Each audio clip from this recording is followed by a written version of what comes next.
Hi guys, welcome back to my channel. My name is Amira Such a Doll, or you can call me Amira, and today I am back again with another review. This review is on HBO only with 2 honorable mentions. Also working on rebranding. As you guys know, my name is Amira Such a Doll, which has been my name for like ever on all social platforms, but to cater to what I'm actually talking about in my videos, I think I want to change my name. I was thinking about going with something like the Binge Queen or like Drama Queen, something along those lines. If you guys have any suggestions, feel free to comment below or shoot me a DM on Instagram or Twitter. But yeah, so I have 10 HBO shows for you guys. I have 2 honorable mentions, one from Starz and one from Apple TV. Starz and Apple TV, I don't really watch a lot of those shows, so I probably would never drop 10 shows from Starz because I don't really watch Starz that much. But yeah, I found a show from there and Apple TV that I enjoy a lot. So let's just go ahead and jump right into it. So the first show I have on my list is Flight Attendant. Oh wait, let me rewind for people that's new to my page. So I will give you the genre, the description, a rating of 1 through 10, and the strengths and weaknesses of each show. So number 1, Flight Attendant is a dark comedy mystery thriller. It's about a woman who wakes up next to a guy that's dead. So let me dive in it a little bit more. So the woman, the star character, she's an alcoholic. She blacks out all the time. She has nights that she doesn't remember all the time. But this specific night, she literally wakes up next to a guy who she doesn't recognize at all. And he's literally dead, like blood all over him, dead. Like she freaks out when she wakes up. And basically the show is her trying to figure out what happened that night because she can't remember anything. She doesn't even know if she met the guy. Is this a guy that she met that night, brought home? Did he kidnap her and then someone turned around and murdered him? Is she being set up? She has no idea who this guy is and what happened that night. So this is a big journey and mystery as to find out what happened that night. So I think that is a lot of drama packed in one. It gives me like detective vibes. Yeah, I feel like it was a really good watch. I gave it a rating of 9. I said the strengths of the show is the ghost, which the ghost in the show is the guy that's dead, but he plays as her subconscious. So every thought that she has, he's talking to her as if he's her. I don't even know how to explain it. Basically, obviously it's a voice in her head, but the voice in her head is actually him. But she has no connection to this guy. She has no idea who this guy is when she met him. So I think that was a good decision for the writers to make him the ghost instead of her actual conscious. Like, instead of it being her, I thought it was a good choice in making it him. Because it's like they're having conversations, but obviously she's just like talking to herself in her head. So it's just funny. The weakness of the show, I would say, is the tone at times is confusing. So I would say that some scenes, like they would say it would be like a serious scene and then they would like tell a joke, and I'm just like, it wasn't appropriate for the time. Like, I don't know, sometimes I feel like it's hard to read the room in certain scenes. I'm just like, either the music they would play or like the jokes they would tell, like I couldn't tell if I was supposed to be laughing or if I was supposed to be serious, or if I was supposed to be upset or curious. Like, there's just some moments I just felt like it was hard to read the room. That's the only weakness I would say of the show. Also, another weakness of the show, hate the intro. I freaking hated the theme song. Like, the credits, everything. I just hated, I don't know. It just wasn't with the vibe of the show. I feel like, I don't know. It was given James Bond, I guess. I don't know, but it was very weird. Like, go watch, just turn it on, watch the intro and see the freaking theme song. It is so long. Like, I fast forward through it every single time. Like, I just don't like it. I don't think it went with the show at all. That's just my opinion. Sorry. Number 2, Vice Principals. It's a comedy. It's about two vice principals competing to be the actual principal. I forgot what happens with the actual principal, if he was stepping down or leaving or something, but obviously it's two vice principals. They're thinking they're in the running of becoming principals, so they're like fighting each other and just making it hard for one another. Like, it's just so funny. I gave it a 10. I really, really, really like this show. I gave it a 10. I said the strengths of the show is that it's super funny. It's like so funny. And I would say that it's on the spectrum of like Superbad and Step Brothers. And who doesn't like Step Brothers? If you don't like Step Brothers, cut this off because we're not friends. It's like, nah, but for real, like, if you like Step Brothers, you definitely would like a show like this. It's super funny. It's that type of comedy, that unpredictable kind of funny. Like, it's just how they carry themselves is just funny. They just say the most random things. So I think that's why I really like the show. Me and my brother, we were obsessed with Step Brothers when it came out. Like, we used to watch Step Brothers every single day. So that's really why I like this show. I would say a weakness of this show is the racist stereotypes in it. Obviously, I told you the type of comedy that it is, and when you have that type of comedy, you have the ignorant jokes, whatever. But obviously, as a Black woman, it could just be frustrating. Like, I remember in one scene, they were going through this lady's trash, this Black woman's trash, and they were like, oh, the only thing that I can see in here is cocoa butter and grease. And I'm just like, who went, like, it's just like that ignorant type of jokes. Like, it's stupid. Like, like, obviously, like, it's funny because, like, haha, but it's not funny because it's just like, that's stupid. Like, so, I don't know. I just didn't like the racist stereotypes in it. And I feel like it was kind of like a lot of it. And then not enough for me to be like, all right, I don't want to watch this anymore. But enough for me to be like, don't like that about the show. But overall, that show is very, very funny. Why do I feel like I'm rushing? Let me relax. All right, number 3, Big Little Lies. This is a mystery drama, and it starts in Media Rays. Is that how you say it? Media Rays? I think it's Media Ray. That's what my teacher would say, Media Rays. So basically what that means is, if my English teacher watched this, she would kill me. She's like, you don't know what that's called? Anyway. Basically the show starts in the middle and then it goes back to the beginning, and then you see how the whole thing panned out. Love shows like that. I feel like it's not a lot of shows that does that. It's a lot of books that do that, but I don't feel like it's not a lot of shows that do that. So basically the show starts in the middle and everyone in the show is being interrogated and they're talking about a murder. So what we're trying to figure out is 2 things. 1, who was murdered, and 2, who was the murderer. So I feel like instantly that makes you just want to jump right in and watch it and figure out what's going on. So I would say that I gave this show, what did I give this show? I gave it an 8. I gave it an 8 because it's a woman all-star cast with Nicole Kidman, Reese Witherspoon, Zoe Kravitz, Shailene Woodley, Laura Dern, like just all good actresses. Love that about it. A weakness I would say of the show is it's just slow. It's like, even with all that drama impact in the beginning, it's just like after that, like leading up to like the actual thing that happened, it was just slow. And I'm just like, and plus, like, I had just finished watching a show. I was with my grandma at the time, and we had just got done watching The Outsider. Is that on HBO? I'm pretty sure, yeah, that's on HBO.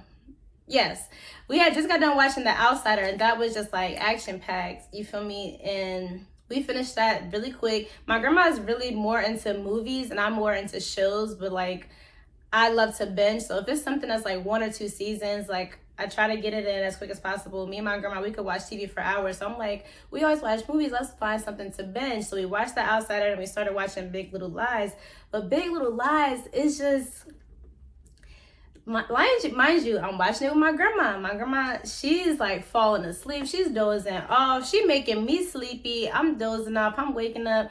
And like, it's just like even though there's drama, like initially it just takes so long to figure the story out. And I feel like maybe the writers, they wanted that. They wanted to drag it to keep us interested in it. But I don't know. It was very slow. I ended up stopped watching it when I was with my grandma because she was like, turn this off. This is too slow. I hate this, blah, blah, blah. So I ended up going back home, rewatching it. And it was good. Myself personally, I tell you all the time, I don't mind boring. I'm cool with boring. But it's not even that it was boring. It just was so slow. We're like, where is the drama at? Like, all right, we get it. These are the characters. Now, what's the drama? Like, yeah. So it was slow a little bit the first season. Second season did way better when it came to just being packed with action. So I would say, even though it's slow, it's worth the watch. The second season, I think, is much better. And overall, the show is very good. Yeah. So the next show, number 4, is called 5 Days. So I'm gonna be honest. This is the first time I posted a show and I forgot to finish it. I thought that I did. I swear I did. But then when I was writing the description, I'm like, wait, what happened at the end? And then I was looking it up and it said that it was a second season. It's just not available on HBO. So I'm going to tell you about this show, but I'm going to give it like a 6 or 7 because I didn't watch the second season yet. And yeah, I'm going to just tell you about it. So 5 Days, I think it's British TV, but it's on HBO. It's a drama/crime. It's about a woman and her 2 kids going missing one day. The kids, they end up finding them. And I'm only telling y'all that. It's not a spoiler because they find them pretty quickly. So they find the kids, but the woman is still missing. So now we have to figure out what happened. Like, all that was left was her car. They couldn't find the kids. When they found the kids, they didn't know what happened. So I don't know if, like, the woman just ran away, if she was kidnapped, if she was murdered. Like, we don't know what happened to the woman. I gave it, like I said, I'm just going to give it a 6 or 7. I said the strengths of the show is that you're really interested in knowing what happened to the woman, because it's really unlikely that a woman would just disappear like that. She disappeared in like thin air. So it's like, did she run away? Did she get kidnapped? Like, did someone take her, kill her? Like, we have no idea. Is someone holding her for ransom? Like, we don't know. So I feel like a strength of the show is that I really want to know what happened to this woman. And I honestly feel like the show was okay, but because I really wanted to know what happened, like, for me, it kept me interested and kept me watching it.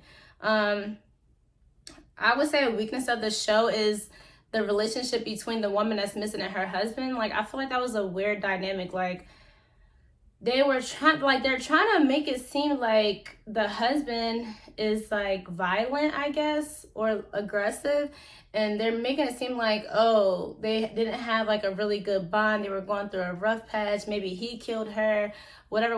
But I feel like it's a big question mark on what their actual relationship was. Like, I don't know. And also, he had met another woman, I believe at the gym or whatever. And I just feel like he's just it's a big question mark on him in general and within like the relationships on the show. Like, to me, they introduced too many characters and I feel like it's hard to keep up. So I feel like the unknown relationships in the show is just kind of confusing to me. But yeah, I'm mentioning the show right now. Let me know if y'all watched it, if y'all heard of it, if y'all watched the second season. The second season is not on HBO. I think I found it on Pluto TV. Is it Pluto TV? Either Pluto or Peacock, one of those. But I haven't watched the second season yet. I literally just forgot all about it. Maybe that says something about how good it is, though, since I couldn't remember. Whatever, we're not going to talk about it. The next show is Scenes from a Marriage. Scenes from a Marriage, my baby. This show, before I even jump into it, Scenes from a Marriage, I can honestly say is one of the best shows I watched in a very, very long time. That's the best show I watched all last year, to be honest. Last year was a long one too. I watched so many shows last year, but this show is just one of the best shows ever. And I hate to be so dramatic like that. Y'all know how I am, how I talk, but I am so into drama, and I feel like this just fulfilled every piece of drama and realness for me. So I love this show so much. So obviously the genre is drama, and it's about a marriage. That's it. It's about a marriage. That's literally all that it's about. I am going to give you guys spoilers this time around because I feel like I can't talk about all the topics I want to talk about without spoiling it for you guys. So I'm just going to take a 10-second pause. Spoiler alert. Spoiling the show in 10, 9, 8, 7, 6, 5, 4, 3, 2, 1. Okay, I'm diving in, spoiling the show. So basically the show is about, it starts off with the husband and the wife, they're in an interview. As you're watching it, you're wondering what the heck is going on. The wife seems very, very, very just off. Like something seems off with her. And I'm wondering, my first thoughts, I'm just like, are they even together right now? Like, are they broken up and then now they're just pretending to be back together for this interview? That's the vibes I'm getting because the wife seems so disconnected and uninterested. So I'm just like, is someone forcing them to do this interview? What is this interview for? Like, I have no idea, but those are the thoughts running through my mind. I'm like, it just seems like she does not want to be there. Like, I don't know. It was just something not right. So I'm just like, immediately I'm interested. I'm like, what's going on with this? So what happens after that? So basically, as we watch the first episode, we find out that the woman is just not happy in her marriage and she does not want to be with her husband anymore. And I love that because I feel like in society and on most shows, they always make it seem like the man is the one that usually leaves. And that's not true. Women can leave too. I feel like it's harder for women to leave, especially like when children are involved. It's harder for women to feel like they can just leave. Especially like after like y'all spend so much time together, spend so many years in this marriage, like it just becomes harder to, the more years that happen, the harder it is to leave. The older your kids get, the harder it is to leave. Like, and I just feel like I love that the fact that she basically telling him that she's leaving him, and it has nothing to do with anything besides the fact that she's not happy. I love that. I love that it doesn't have to be about cheating. I love that it doesn't have to be about losing a baby. Like, it's not about those things. Like, it's literally just simple fact, plain, flat out, she's not happy. She hasn't been happy for a long time. But the reason why she's leaving now is because, okay, she has been cheating, whatever. We know that. But that's not the reason. The reason is that she's depressed and unhappy and she feels like there's no fight left in the marriage.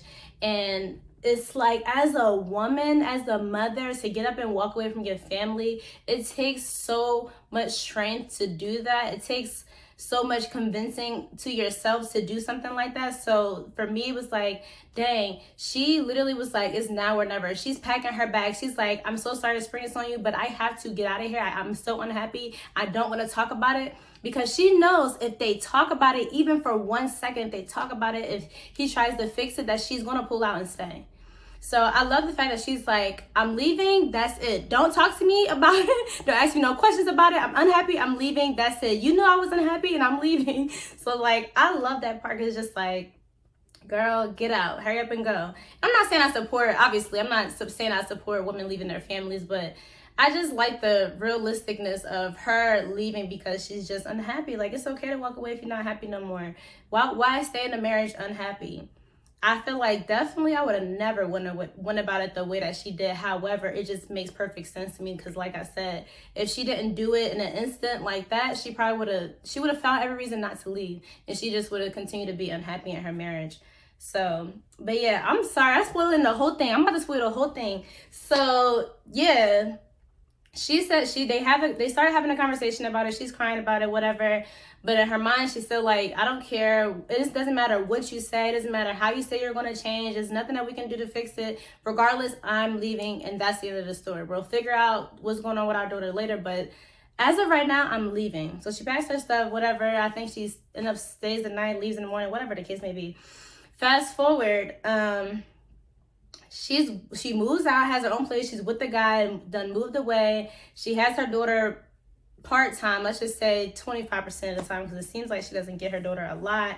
Her daughter is mad with her. And the part I love about this is that this man is still so in love with her, even after a year passed. This man is still so in love with her. He wants to make it work. He misses his wife. He wants her to come back home, even after she broke his heart, went with a whole nother man, moved out. He's still like, this is my wife and I love her.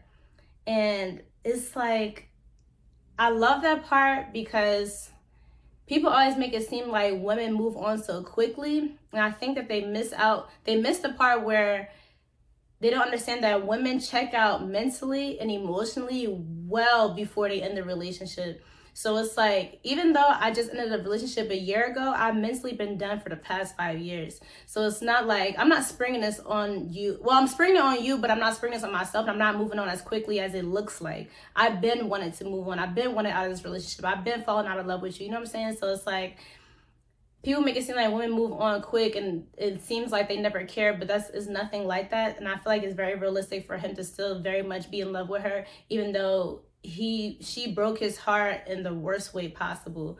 So I like that part. I love that he's still in love with her, even though she did the worst thing a woman could possibly do. Well, not the worst, but one of the worst things that can be done in a marriage. So I love that part. I feel bad for my boy. I'm just like, dang, I was rooting for my guy. I wanted her to stay. I wanted her to stay for the sake of their marriage, obviously. Who doesn't? But as a woman and as a human being, I just don't believe in being unhappy. So yeah. What else happens? Fast forward. She's in a relationship with a guy. She's in a relationship with a guy. He's in a relationship with another woman. They have a whole baby, everything. And they are cheating on their significant others with each other. And they're divorced. What? I'm just like, oh my gosh. But like I'm saying, like when you're with someone for that long, it's like, it's so hard to wrap your mind around the idea of not being with them anymore. And plus, like, they're co-parenting. So I feel like it's very realistic for them to fall back into each other, even though that's not what they're supposed to be doing. And when you get to know the guy on the show, he's very religious. He's very by the book. So it's like, he's very religious. He's loyal to his wife. He's a great dad. He's a teacher. So it's like, for him, he just felt like his whole life, he always went by the book, went by the rules, and look what happened to him. So I feel like it's very realistic for him to feel like, you know what, forget everything. I've always done everything by the book. I've always done right in God's eyes, and look where that has gotten me. And now I'm throwing everything I've known away because it's just like, it landed me in the worst place possible. It landed me being heartbroken. Like, why would I commit myself fully to a woman and a family ever again if one day they can just wake up and decide to leave me with nothing? His whole world exploded. Dang, it kind of make me emotional because, like, she really left him hanging like that. And it's not anything that he did. I kind of just felt like over time, it's kind of what she allowed. Am I right for saying that? Is what she allowed to happen within their marriage. Like, she knew she wasn't happy for a minute. But like I'm saying, like, you get so deep into something, it's like, how do you get out? And I feel like a lot of people feel like that, not just women, but it's like, when you're that deep and committed into a relationship, you starting a family, it's like, y'all been through so much together. Y'all been through the worst. Y'all been through the best. It's like, how do you get out of something without breaking someone's heart? Like, someone's going to end up hurt regardless. So I feel like overall, I just feel like they did a good job touching on multiple things in a marriage. It's not, like I said, even though, like, she did cheat, that wasn't the ultimate reason why she was leaving. So I just feel like they just did a good job in showing what can go wrong in a marriage besides cheating. So, whew. And then, she turned into a bad mom and everything. Like, wowzers. That was crazy.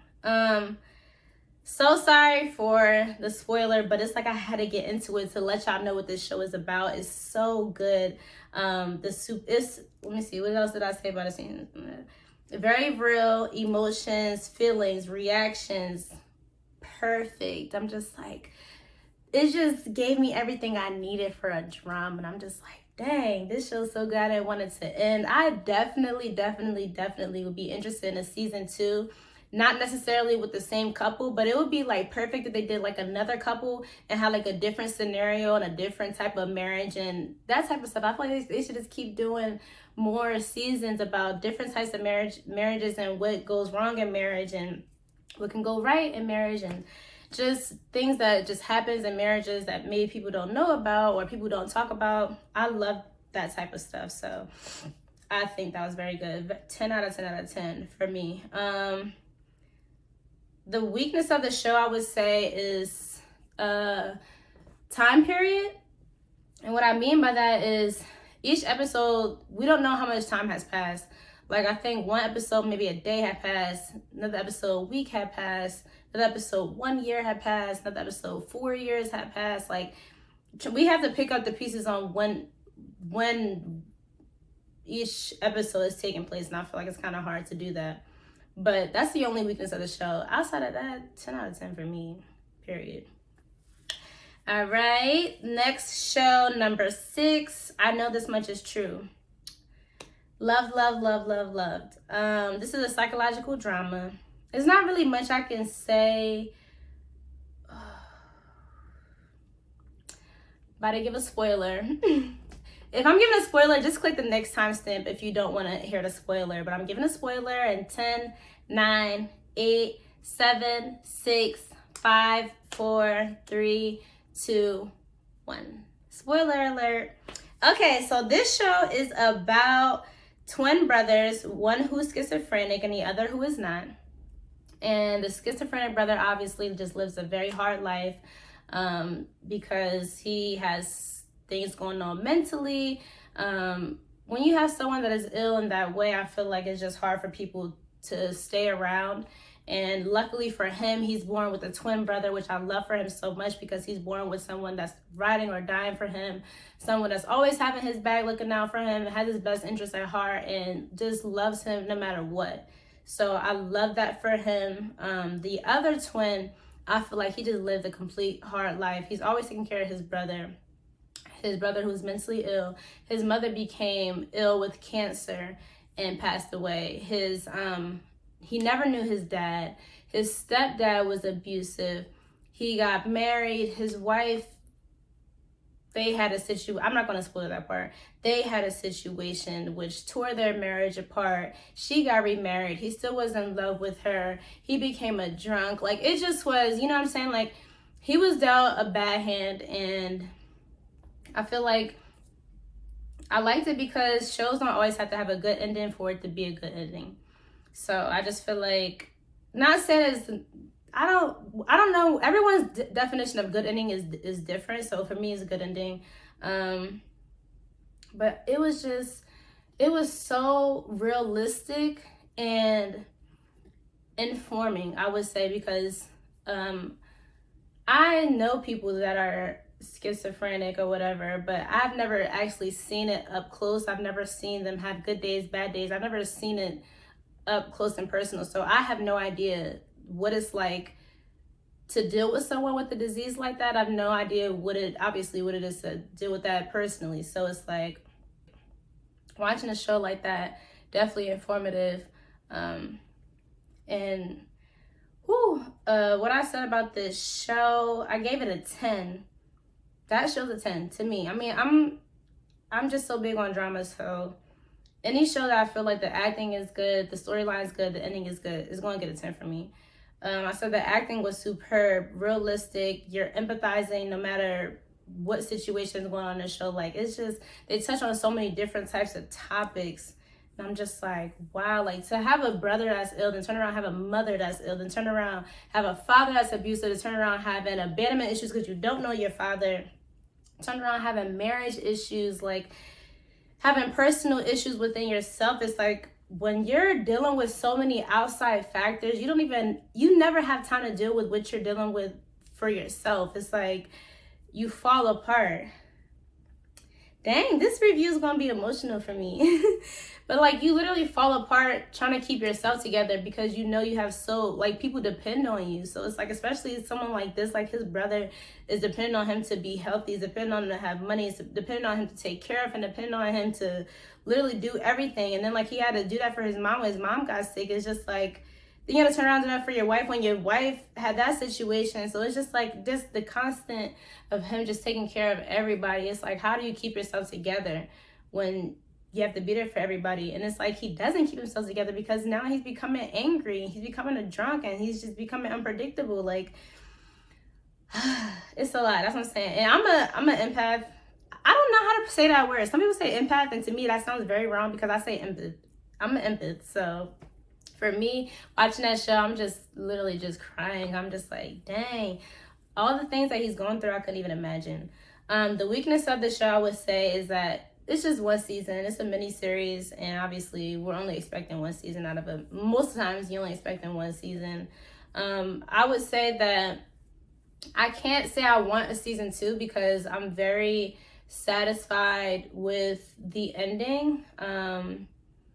I can't see why we would need a season 2, though I wouldn't be opposed to it. If the writers have something that they feel like they can add to the story and make it better, I would be willing to watch it. But as far as right now, I don't see why there would be a season 2. And also, shout out Mark Ruffalo.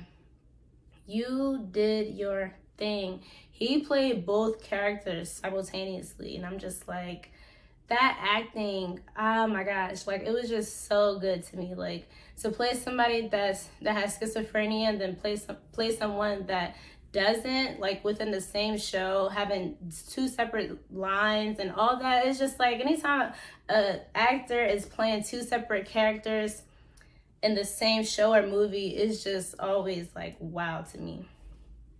Shoot. Ooh, even in Parent Trap, I was amazed. But the only thing about that is even though they were different, they still were like similar. This is like, they're nothing alike. So the acting was just great. Number 7, Here and Now. HBO got some good shows, let me tell you. That's why it's been taking me so long to do this, because I know this one is probably going to be really long. I'm going to try to wrap this up as quickly as I can. Number 7, Here and Now, is a drama. It's basically about a white couple who adopted children of different races and backgrounds. They have their one biological kid, obviously, who is white, and then the rest of them are different races or whatever. So I say that they talk about challenges with race, sexuality, and identity. I gave the show a 9.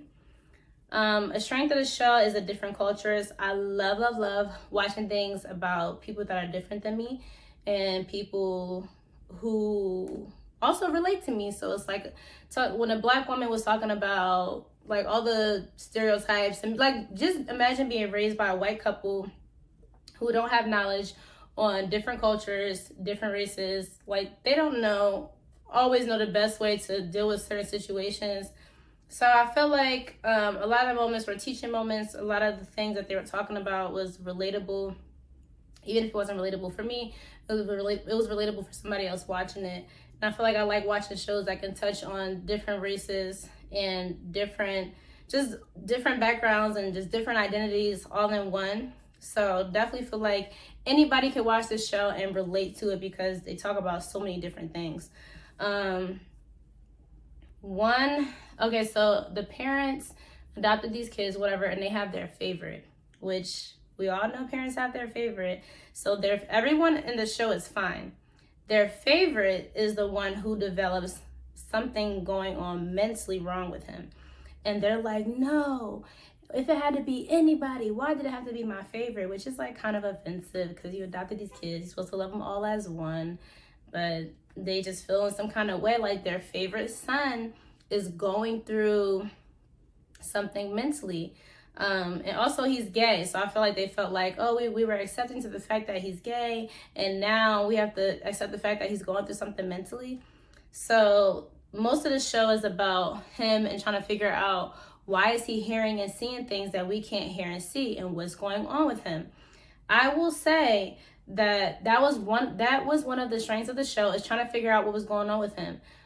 Was he sick? Like, does he have a mental illness? Like, we don't know what's going on with him. Obviously, he's adopted. We don't really know much about his real parents. So it's just like a big journey trying to figure out what's going on with him. But in the process of the show, they just touch on so many different cultural, sexual, and different identities. Like, they talk about so many different things that I wasn't too invested on figuring out what was going on with him. One of the weaknesses of the show is that it's one season and it's not really a true ending. And because it was only one season, I knew that I probably wasn't going to get a definite answer as to what was going on with him. So I wasn't obsessed with the idea of figuring out what was going on with him. I more so was obsessed with them just touching on so many different topics and that type of stuff. I liked it because of that, not because of the son dealing with his mental thing, because I knew I wouldn't get a sound answer for that. To me, there was no true ending. I don't know if somebody interpreted the ending a different way than I did. I felt like I was still left with a question mark as to what was going on with him. But yeah, that's my take on it. I still give it a 9. I would watch it again. I would recommend people to watch it because it's just a good show overall. Next show, number 8, Mrs. Fletcher.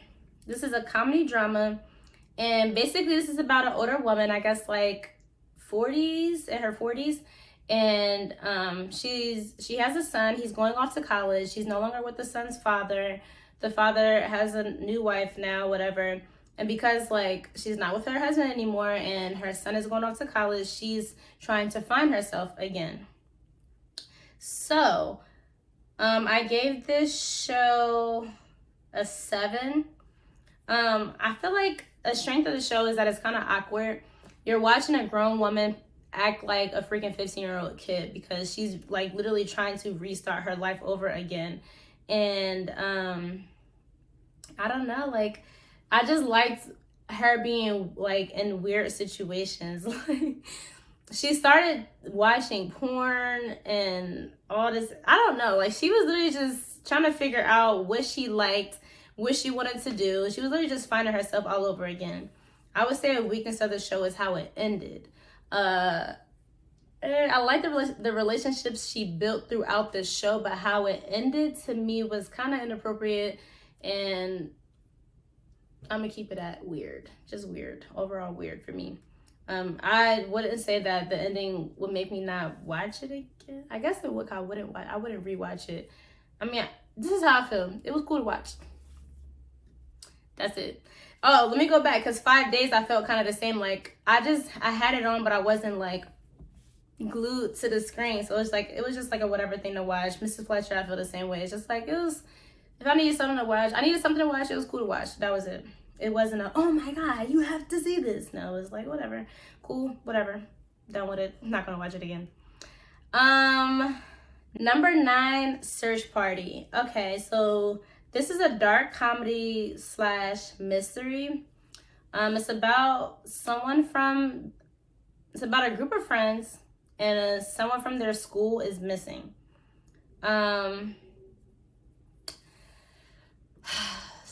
So basically the main character, she's feeling like, so she notices the girl's missing. She sees the flyer, sees the girl missing, and she's like, dang, I know who this girl is. She was in my class. We weren't technically friends, but like we spoke before, and she was in my class. Like, I know who she is.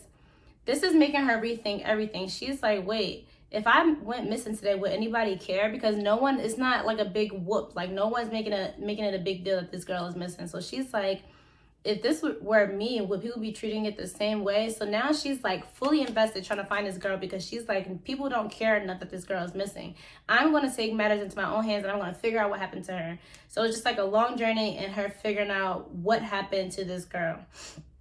I forgot to rate this one. I guess I would rate it a 7.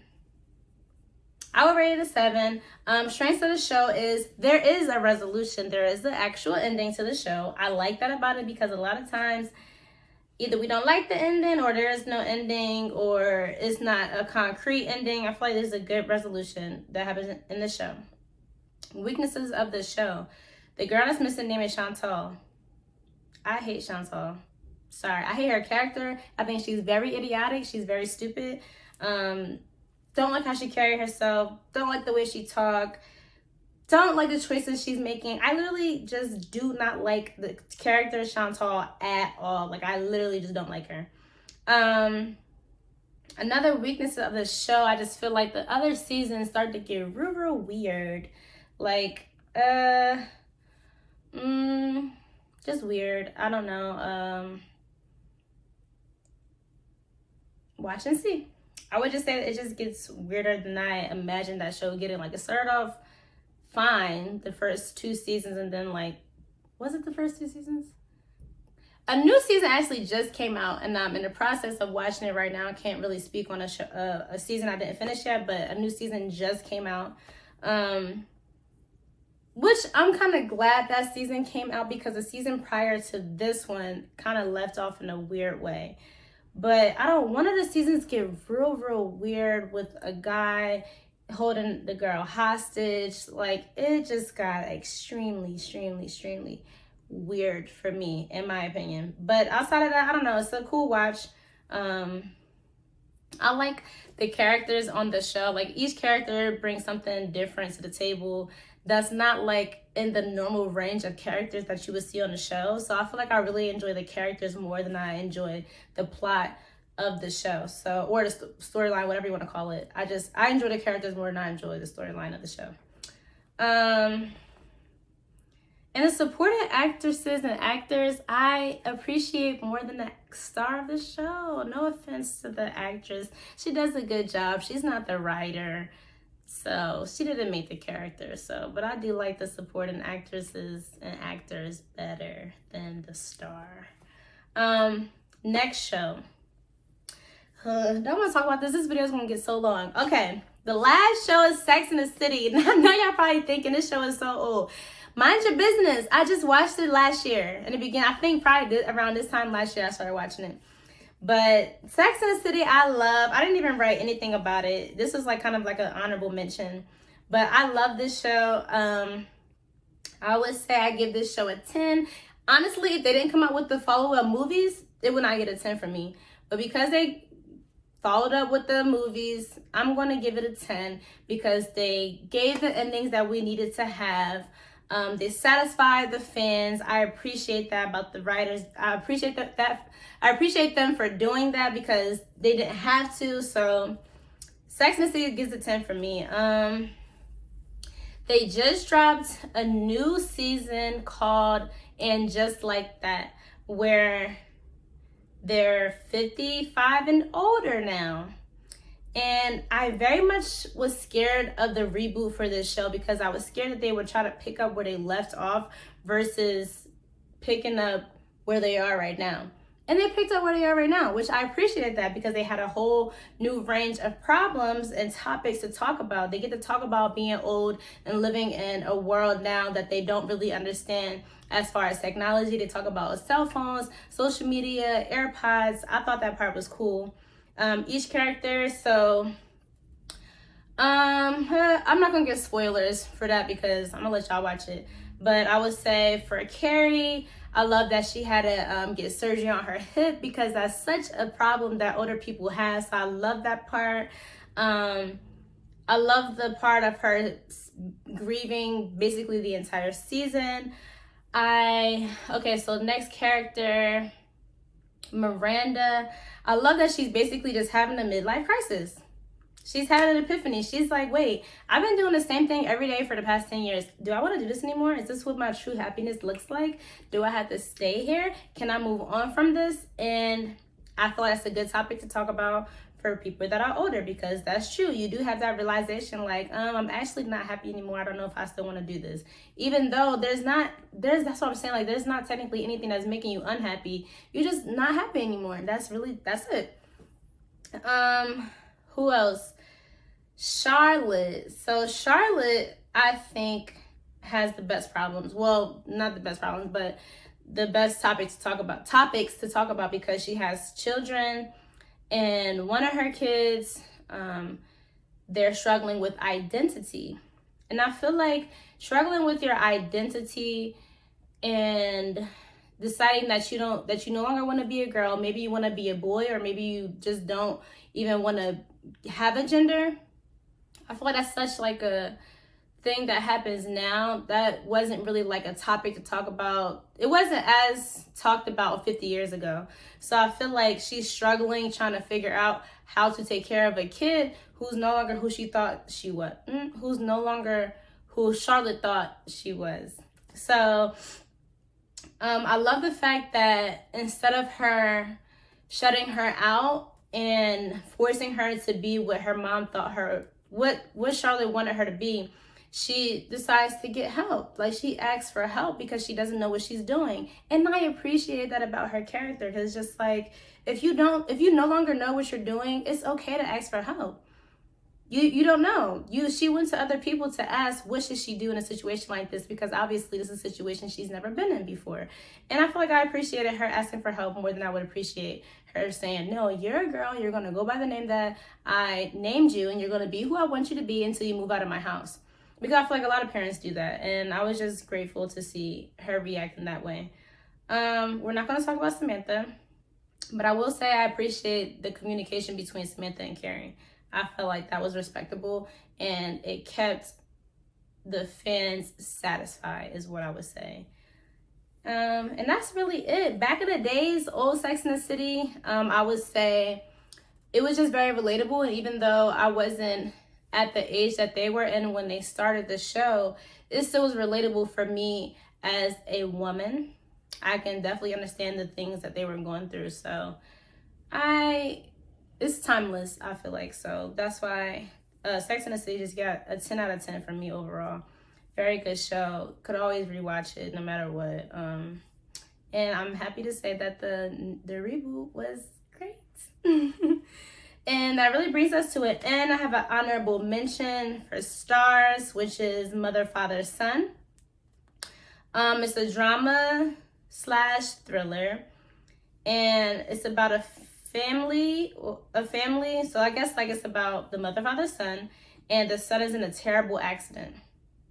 So originally, in the beginning, the father and the son, they have a business, and the father is basically prepping his son to fill his shoes. And then the son finds out that the father literally looks down on him. He doesn't think that he can ever fill his shoes. He feels like he's nothing like him. He feels like he doesn't have that leadership quality, that boss mentality. And he just finds out that his dad is basically disappointed in him, that he was never really going to trust him with the business. And that his son was doing drugs and decided to do drugs and get behind the wheel, and that's how he got into a really bad car accident. But the car accident, oh yeah, and the mother, they had been divorced. I don't know if they were actually divorced, they just were separated. I think they were separated. So the son got into a really bad car accident, and it caused him to be brain damaged. And the father was done. What? Talk about what? Like, you don't care about your kid? But the thing is, that's realistic. That has happened to so many families. It's like, I'm not necessarily the father, but like one of the parents would check out when their kid is doing that horrible and they don't know how to bring them back. Especially when you're dealing with something like a brain injury. It's not easy bouncing back from a brain injury, and it's not always 100% that you're going to bounce back from a brain injury. So the father completely checked out, and the mother was the one there helping her son get back on his feet. And him and his dad kind of looked down on the mom because they just looked at her. Well, she used to be successful as well, but she took a step back to be a wife and to be a mother, and now they make it seem like she's not good enough to be part of the business. They kind of just look down on her. So now it's just like, y'all looking down on me, but I'm helping both of you guys in this moment. I'm helping nurse our son back to health. And it's not easy having literally a grown man, basically like a baby all over again, because he has a brain injury. So I thought that it was completely crazy how they viewed their mother and how she basically had to pull everything back together and save their son. And yeah, I would say a weakness of the show is just the sex in it. I think that it was just inappropriate how they introduce sex to the son. Well, I guess like the father, they go back in time and show how the father was introduced to sex. Didn't like that. And then they showed how the son was treating women during sex, and I didn't like that. I never liked the dynamic of men feeling like they have power over women and can treat them any kind of way. I hate that. So I hated that about the show, because you don't get this. If I'm just because I'm saying yes to you and I'm giving you a part of me does not mean you can treat me any kind of way. I don't care how much money you have. It's disrespectful, and I don't feel like anybody deserves to get treated that way, and I hate watching that. So that almost was a deal breaker with me watching the show, but it wasn't enough for me to feel like, I'm not going to watch anymore. But if it was any more than what it was, I probably would have stopped watching it, because I don't like watching that power dynamic and having that control over women. I don't like that. So that was a big weakness for me. The last show is another honorable mention, is on Apple TV. It's called The Morning Show. It's a drama, and basically it's about a guy on a newscaster or whatever. He's a guy. Him and his co-host, they're very widely known. They're basically just like celebrities, and everyone loves them. And there's a sex scandal involved with the male newscaster, and I give it a 9. I love the show. I feel like it was very good acting. Jennifer Aniston is in it, Reese Witherspoon is in it, Steve Carell is in it. So I thought that was a good cast. I would say the thing is triggering. Trigger warning, I would say. Trigger warning right now, I would say. This is because it's very much Me Too movement involved. So basically, the sex scandal is a woman coming forward saying that she was raped by Steve Carell's character. Not him in real life, y'all, because I know how y'all get. His character on the show, which I can't remember his name right now. And in his eyes, he felt like he didn't do anything wrong. Like, yeah, he sleeps with a bunch of women. Everyone knows that about him. But in this case, he was sleeping with an intern or someone at entry level, someone well beneath him. And I feel like when someone so higher up is at that status and feels like they have that power, sleeps with someone that's well beneath them like that, it's never gonna look good. No matter how you slice and dice it, it's not gonna look good. So, but in his eyes, he felt like he didn't do anything wrong. They replayed the whole night and they showed us that she never said no. And I feel like that can become confusing, and I feel like it's a hard topic to talk about, and I don't want to trigger anybody right now, but it is a little triggering in general. So all I would say is that when you have that much power, when you have that much status, as a man, it's hard for you to believe that not everyone wants to sleep with you. And I feel like that's exactly what happened in that moment.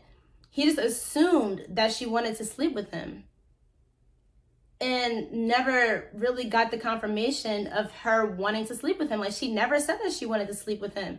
And I know in her mind, she probably was thinking, I don't know. I've had a similar situation. I'm going to be personal a little bit for a second. I've had situations happen like this a few times to me, and I'm going to just give you one example of a situation that happened like this with me. When I was working at this place, I'm not going to say how long ago it was, whatever. I was working at this place, and my manager, my boss, who was well above me, came up behind me, put his self on my butt, basically put his penis on my butt. And people know me to be a strong woman. They know me to not take crap from anybody. They know me to be aggressive. They know me to just always speak my mind. They just know me as a strong woman because of how I carry myself. Like, it's just, so in that moment, I completely froze, like couldn't move. Like, he did that to me, and I couldn't, like, words would not come out of my mouth. Like, I literally didn't know what to do. I didn't know what to say, and I just froze completely. And I think he says something to me, like whispers something to me. Like, it was just so uncomfortable to have somebody in your ear like this saying stuff to you, and like they're sexually harassing you. Like, I was so stuck. Like, I could not react, and I hated feeling that way. I've never felt like that in my life. If you know me, I open my mouth about everything. I'm the person that's going to war and going to bat for everybody because I speak my mind no matter what. That's who I am. I'm the person defending every single person because I hate stuff like that. But in the moment when it happened to me, I literally froze, and I went to my car and I cried. I just cried. I didn't know what to do. I literally just cried. I was so uncomfortable. And all I can think to myself is, what did I do for him to think that I wanted him to do that to me? Like, that's all I could think to myself. What did I do to make him feel like that was okay? What did I do to make him feel like I possibly wanted that? Because at the time, he knew I had a boyfriend. He knew I was uninterested. I never showed any type of interest in that way or anything. So for me, it was just like, what did I do to make him think that that was okay? And I kind of related about what was going on in this show because I felt like she probably had the same thoughts in her head. Like, I never said I wanted to do this. Why does he think he can just have sex with me if I never said I wanted to have sex? And then on top of that, whatever industry that they work in, I know in her mind after it happened, she probably was thinking of every possible scenario that would have followed her saying no to him in that moment. Because had she said no to him, he could have, A, still continued to do it anyway. He could have, B, ruined her career. He could have pulled her out of the program she was in, the job that she was in. He could have, C, ruined her reputation. Or he could have literally just made her life miserable moving forward. Like, it's just, you never know the outcome of what's going to happen. Like, it's just so many different scenarios that could have happened in that situation. So it's just, that's a hard topic to talk about. And within the show, I'm glad that she actually spoke up and said something about it instead of just letting it happen. And when you speak up, you might not know who else lives you might be saving. I mean, you really just never know who else you might be helping. Like, you don't know. So I thought that was a good show. I gave it a 9. A strength of the show is I think Steve Carell did really good in his role. Never saw him in a serious role like that. So I think he did great. I think the ending was great. Wasn't expecting that, but it was great. I think the acting was great. Jennifer Aniston, but I'm gonna let it rock. I don't really have a real weakness of the show. Season 2 is out that I haven't seen yet, and I'm so anxious to watch it. I just haven't had time to watch it yet because I've been watching other stuff, but I'm needing to watch the season 2 of that, and I'm just so excited. But that brings us to an end. I'm all done. Guys, don't forget what I said. I'm focusing on rebranding my channel altogether. I just want to cater to what I actually do on my channel more.